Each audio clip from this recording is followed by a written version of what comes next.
character na pinaka-relatable sa inyong dalawa, personally? Ewan, nakaka-relate ako kay Alice kasi she's very bubbly, makulit siya, tapos nakaka-relate din ako sa part na konti lang yung friends ko. Pero, quality over quantity.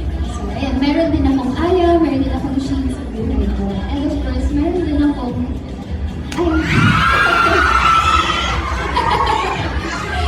Sana! Sana all. Abin? What about you, Ralph? Ako naman siguro, hello baby! Ang cute-cute mo naman.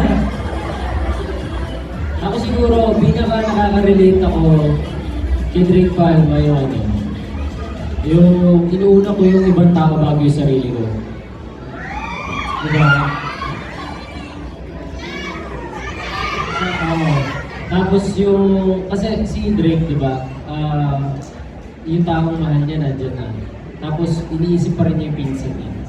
Diba? Ako parang ganun din ako eh. Palagi inuuna ko muna yung mga tao sa paligid ko, tapos huli na ako. Masaya ako sa ganun. Diba?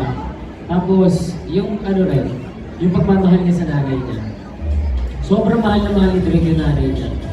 Talagang gagawin niya lahat para lang hindi pagpalit niya tatay niya yung nanay niya. Diba? Ganun na ganun din ako. Ganun yung love ko sa nanay ko. Sobrang mahal ko yung nanay ko. Yan, yun yung pag-apares na. Ganun ako nakaka-relate yun.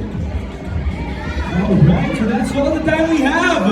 Para sa panel na to, pasalamatan naman natin ng mga nasa entablado, guys. Miss Angela Muji, Mr.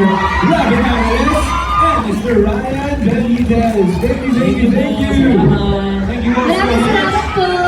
Ayun, that concludes our discussion.